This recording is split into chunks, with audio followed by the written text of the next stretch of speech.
Davis filling in for Malika Andrews. I'm joined by Anscape senior writer David Dennis Jr. and our NBA champ Kendrick Perkins joining us right now. And guys, let's just get right into it. This past weekend, Luka decided to close things off with the Lakers and stay on the villa with his new boo. That is a Love Island reference for everyone who doesn't know. LA inked him to a 3-year, $165 million extension that ties him to Tinseltown through 2028. And that leaves the Lakers with plenty of future flexibility to build the roster around Luka going forward. Here was President of Basketball Operations Rob Pelinka on the moves made by the Lakers this offseason.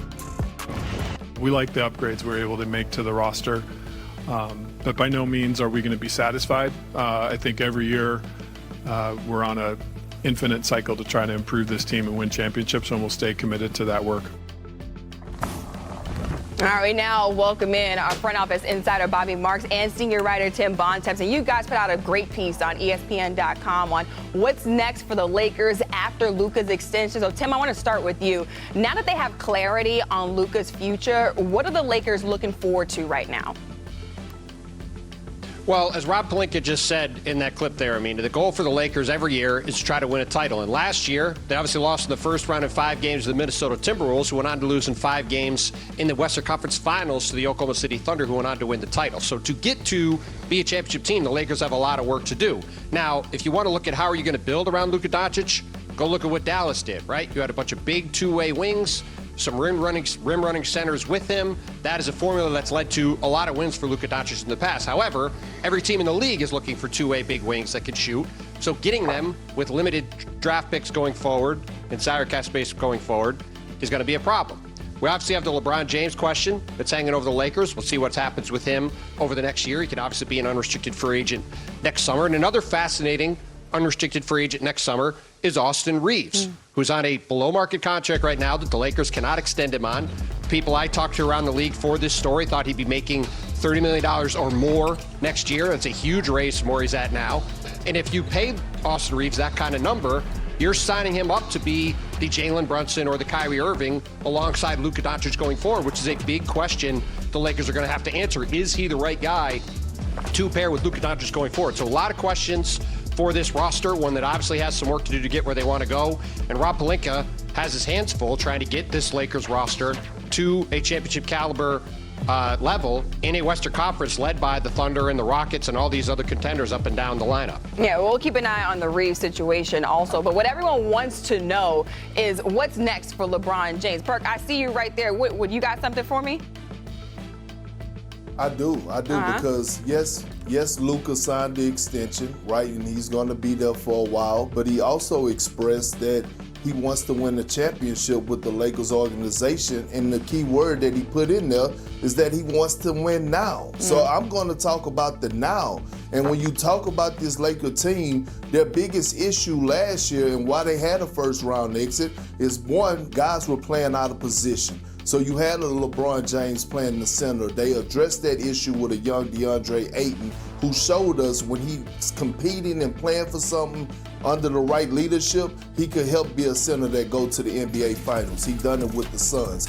2, can Austin Reeves be a third option of offensive player on a championship contender? Absolutely he can. When you look at his numbers that he put up last year, 20 points, almost 6 assists, 4.5 rebounds, it was damn near similar to Ja Morant. And so when you think about Austin Reeves and what he could do, and then they address the position of the perimeter defender, but perimeter defense, and add Marcus Smart, because we saw what Anthony Edwards did to them last year in the first round. The Lakers are right in the thick of things, and last but not least, they're finally going into training camp healthy. Jared Vanderbilt, healthy. Right, Gabe Vincent, healthy. Under J.J. Redick in his second year of coaching with a hell of a coaching staff, the Lakers are a legit title contender right now. I'm not picking them, but they definitely are a real title contender. And Perk, those are all valid points right there. Let's switch back to LeBron James. Everybody wants to know what the future of LeBron James is with this Lakers team. So, Bobby, what are the options here for LeBron with 1 year left on his contract?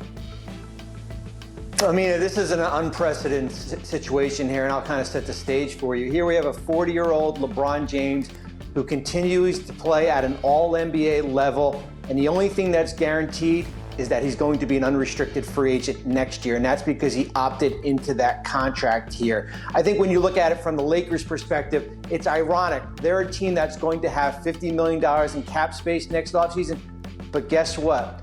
The two best free agents out there are LeBron James and certainly Austin Reeves here. So it's certainly going to be a situation that we continue to monitor as this situation goes throughout the year. I think the big question for me is what happens if this Lakers team struggles during the course of this year, and if they fall out of the top 6 of the Western Conference. Would they ever entertain moving off LeBron James? It does become complicated, certainly from a trade shooter standpoint, but I think we know for one thing, when LeBron James does become a free agent next offseason, there's going to be a line of teams out there willing to sign him if he wants to continue playing basketball. Yeah, a lot of different X factors with this Lakers team, but David, I want to ask you, what chances do you give the Lakers, as they're constructed right now, to win a championship with Luka? Unlike what Perk said, I don't think they're going to win a championship this year. I don't see them as contenders this year. I mean, you can talk about all the things they've added. You can talk about the Aiden. You can talk about the Marcus Smart. They still got bounced in 5 games pretty handily by Minnesota Timberwolves team that's not better than OKC, that's not better than Houston, that's not better than Denver. I don't see the Lakers entering into the top 4 with what they have. You can talk about Reeves and Luka and LeBron. Somebody's got to play defense back there. And Luka looks great and all that stuff, but that doesn't mean anything in terms of how he's going to look defensively. There's a lot of stuff I need to see from this Lakers team to believe they're contenders this year. I just don't see it. Now, going forward, Bobby brings up a good point. The way that you build teams that for the Lakers traditionally has been pretty simple. You get a star, Kobe, Shaq, even Magic, or LeBron. You get one of those guys, they come to the team, and then you build around them. You get your stars later. You get an Anthony Davis, you get a Pau Gasol, you get a Metta World Peace, you get that. The NBA doesn't work like that anymore. You have your big star in Luka, but who are you going to build around him after LeBron James is gone? Because we're assuming that after this year he may be gone, but definitely in a couple years LeBron will not be there. So now you have to build a roster around Luka that is going to compete with an OKC, and it's a lot more difficult to do now than it has been traditionally for the Lakers. I just do not see a lockdown championship for them in the next 3 years. Yeah, Perk, I see you giving the meme mug. I know you want to say something. What I do this time, Perk? What I do this time, Perk? Because I'm asking, like, go and get a former #1 pick who's just knocking at the door of his prime, and DeAndre Ayton is not adding a piece that values that fits around Luka, a guy that could be a lob threat, a guy that could be a pick and pop guy, a rim runner that they need. Go and get a Marcus Smart, who I believe is 31 years of age, adding him to the roster, a defensive guy that Luka actually made phone calls to because he wanted him on the roster and know what Marcus Smart brings to the table. Is not building and going in the direction of adding pieces. That is adding pieces. That they did an exceptional job, especially at the number that they got those 2 guys in. Yeah, I feel like we can go on and on about this, but Bontemps, I want to get you in here as well before we wrap things up. What are your thoughts on the Lakers in that championship window? I mean, the championship window probably starts after this season, and with the runway that the Lakers have been given by Luka Doncic with him signing this 3-year extension to give them the opportunity to be patient and build this team out around him. But as Bobby laid out, the challenges in doing that are that it is not going to be as simple as, let's have a bunch of cap space next summer, let's sign the best players available and build a super team. That's not really an option. Guys are extending now, and as Bobby said, the 2 best free agents next summer might be LeBron James and Austin Reeves. And for a team that's only got a couple of first-round picks to trade and has a lot of holes to fill, we will see if they're going to be good enough. And one thing about this year's team, one thing to watch, there's 7 or 8 guys that are playing for contracts on this team, including Austin Reeves, including LeBron James, including Marcus Smart, including DeAndre Ayton. That is going to be an interesting dynamic for J.J. Redick to monitor in his second year with the Lakers and to see how he can balance all that out. It's going to be a fascinating season as always in L.A., and we'll see how it shakes out. Yeah, I'm not going to lie, y'all. I got to see it to believe it. I'm with you, David. I really don't think that it's a championship year. I think it's maybe like a year or 2 away. But, I mean, they have the right pieces right now. Sorry, Perk. I see you. In the NBA. Well, all these moves may be hard to stomach for Celtics fans, I'll tell you that. But Bobby Marks, how can these changes that Boston has made maybe help them find success down the road? Yeah, this is the ultimate reset here, and I kind of equate it back to 2023. I know situation is a little bit different, and Jason Tatum is out for this year, but that's the offseason when they went out and got Kristaps Porzingis and Drew Holiday here, but they were coming off a conference finals as far as when they went out and made those moves here. And I think if you're Boston, I think the goal is to remain competitive this year, but also try to grab one of those top lottery positions, almost similar to what Dallas went through a year ago here. Because you remember, you've got Jason Tatum, you've got Jaylen Brown, and you've got Derek White all under contract, 3 players that are set to make $130 million next year. So it's a reset for this year, but it's also an eye on how you can add talent around them, similar to how they added Porzingis and Holiday 2 years ago. So with no Jason Tatum, Jaylen Brown is going to get more and more reps with the A1. And Perk, we've watched plenty of games of the Celtics. What does this gap year mean for Jaylen Brown? I mean, it means that he can enter the conversation and we can start talking about him when you talk about a Jason Tatum, a Ja Morant, and show that he can be a number 1 option.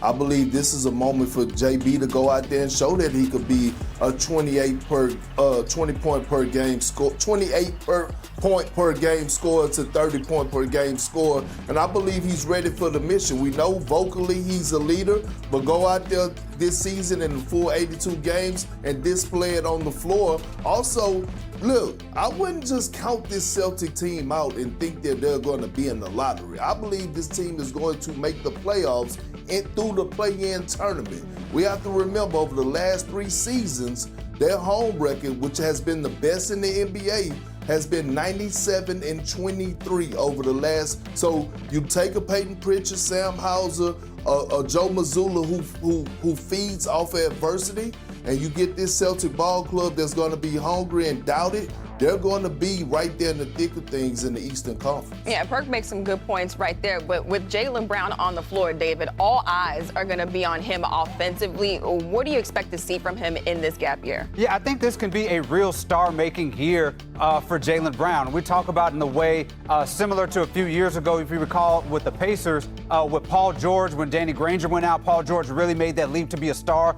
We even go back further than that. Tracy McGrady with the Magic, Grant Hill was out, he became a star. Jaylen Brown, of course, we already know is a Finals MVP, but he's always been seen as the second guy to a Jason Tatum. I think success for the Celtics in terms of Jaylen Brown is concerned is you come at the end of this season and you look at a guy, as Perk said, who puts up 28 points, who shows a ton of leadership and does actually get this team in that play-in, and you can say we have a 1 and a 1A because Jaylen Brown has made a true ascension to that next level by being the guy with Boston. I think that could be a net positive for them. Yeah, there's plenty of room for Jaylen Brown to really show the rest of the league who he is. And the one thing that stands out to me, though, is even though that this is going to be labeled as a quote-unquote gap year for the Celtics, the East is still wide open, as you can see right there. So, Perk, if Cleveland and New York are shoe-ins for the top 2 seeds, who do you think is the 3rd best team in the East?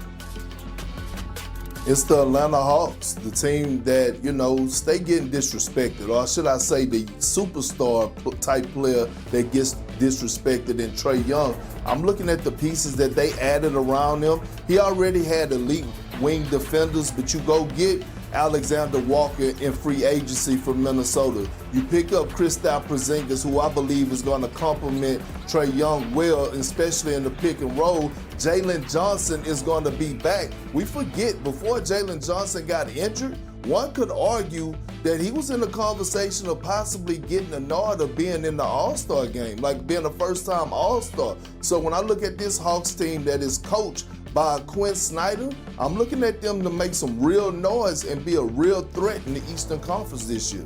I do like the Hawks. I think they have Pacers potential in terms of a team that can get hot come playoff time. There's a clear top 4 in the East with Cavs, Knicks, Hawks. But for me, the 3rd best team is the Orlando Magic. That team, to me, was derailed by injury. Last year, I thought they were one of the 4 best teams in the East if they could all be healthy. That offense fell off a cliff in part because of those injuries. But Paolo Banchero is the real deal. This is all NBA talent. He's coming off of averaging 29 points against the Boston Celtics in the first round, gave Tatum and Brown all that they can handle. I think adding Desmond Bane to that offense and the defense they already have, if they can get that offense humming, I think they are a clear 3rd team in the East. Yeah, look, the East is wide open and plenty of storylines. I see Perk doing a little side-by-side right there. There's a lot happening in the East as we go into this season. Bobby, thanks so much for the insight and joining the conversation as well. And we're talking about the East out. I met her in New York on draft night, and I bump into her, and like literally bumping like straight out of a movie. And we start talking and chatting. And then, as the night progresses, we're having a good time. We're talking, getting to know each other. And I'm like, let's get out of here. Like, let's